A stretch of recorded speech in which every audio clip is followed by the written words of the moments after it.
السلام علیکم ورحمۃ اللہ وبرکاتہ۔ کا سبق ہے دینداروں کی مقبولیت۔ بسم اللہ الرحمن الرحیم۔ کسی شہر میں دو میاں بیوی رہتے تھے جو نہایت محتاج مگر دیندار اور دولت صبر و شکر کے تاجدار تھے۔ ہر حال میں شکر خدا بجا لاتے۔ ایک مرتبہ جب چند روز تک کچھ کھانے کو میسر نہ آیا تو مرد نے اپنی عورت سے کہا، 2-3 دن سے ہمارے گھر میں آگ تک نہیں جلی، ایسا نہ ہو کہ ہمارے ہمسایوں کو ہمارا یہ حال معلوم ہو کر ملال ہو اور ہم ان کی نظروں میں حقیر معلوم ہونے لگے۔ لہذا مناسب معلوم ہوتا ہے کہ تم تنور میں آگ جلا دو تاکہ ہمسایوں کی یہ بدگمانی دور ہو جائے۔ یہ سن کر اس نیک سیرت بیوی نے ایسا ہی کیا۔ تنور سے دھواں اٹھتا دیکھ کر کوئی پڑوسن آگ لینے آئی۔ دیکھتی کیا ہے کہ سارا تنور روٹیوں سے بھرپور ہے۔ یہ دیکھ کر اس نے اس نیک سیرت بیوی سے کہا کہ تنور میں روٹی لگا کر ایسی بے خبر ہو گئی کہ پھر خبر بھی نہ لی۔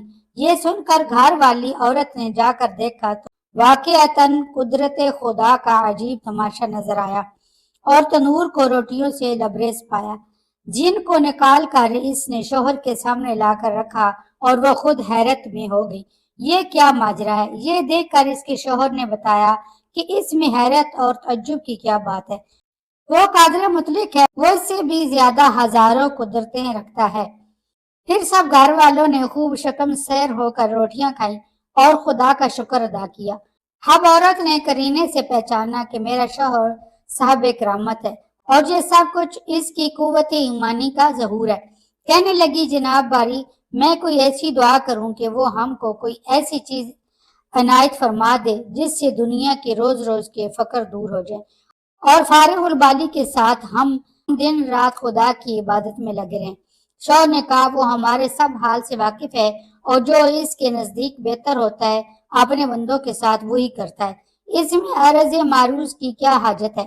مگر جب عورت نے زیادہ مجبور کیا تو ایک دن آخر شب میں جو اجابت دعا کا وقت ہے، دعا کی، میرے مولا تو ہمارے حال سے اچھی طرح واقف ہے، تیرے سامنے کسی بات کی عرض کرنے کی حاجت نہیں، مگر تیری لونڈی نے مجھے مجبور کر دیا، اگر تو چاہے تو اس کی امید پوری کر دے اور اس غلام کو اس کی کشی سے نجات دے دے۔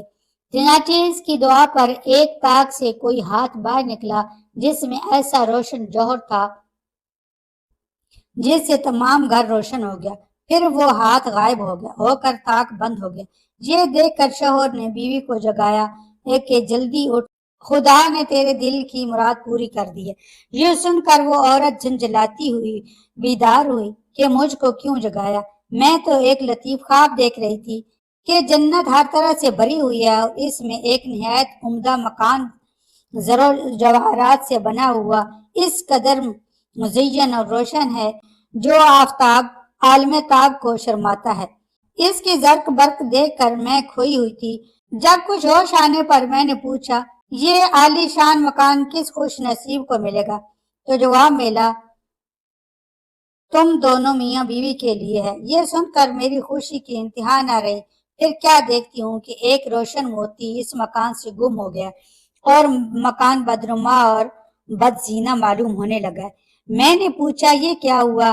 جواب ملا کہ وہ روشن موتی جس سے تیرا مکان روشن تھا تیری خواہش کے مطابق دنیا میں چلا گیا۔ جس قدر تو دنیا میں راحت و آرام اور رونق و آسودگی چاہے گی، اسی قدر یہاں کی راتوں میں کمی آ جائے گی۔ یہ سن کر میں بدہوش ہو گئی اور دنیا کی لذت و آرام سے بے نیاز اس کشمکش میں تھی کہ تم نے مجھے جگا دیا۔ لہذا باری خدا، جناب باری میں پھر دعا کیجئے کہ یہ روشن موتی جہاں سے گم ہوا ہے پھر اپنے مکان میں چلا جائے، کیونکہ دنیا کی راحت ہے ثبات پر باقی، مکان کو ناقص بنا دینا سخت حماقت ہے۔ چنانچہ اس کے شوہر نے پھر کمال و گریہ زاری سے عرض کیا کہ خدا بند، تو بڑا رحیم و حکیم ہے، تو نے اپنی لونڈی کو جنت کی لذتوں کا مزہ چکھا کر دنیاوی لذتوں سے چھڑا دیا اور اس طرح ایک مخالف کو موافق بنا دیا۔ میں تیری اس عنایت کا کس زبان و دل سے شکر ادا کر سکتا ہوں؟ تو اچانک اس طاق سے پھر ایک ہاتھ ظاہر ہوا اور اس روشن گہر کو لے جا کر اس کے مقام پر پہنچا دیا۔ سبحان اللہ، اللہ کی کیا عجیب قدرت ہے کہ اپنے فرما بردار بندوں کو دنیا ہی میں جنت کے دیدار سے مشرف فرما دیتے ہیں۔ اللہ تعالی ہم سب کو اس واقعہ سے سبق حاصل کر کے آخرت کی تیاری کرنے کی توفیق عطا فرمائے۔ آمین یا رب العالمین۔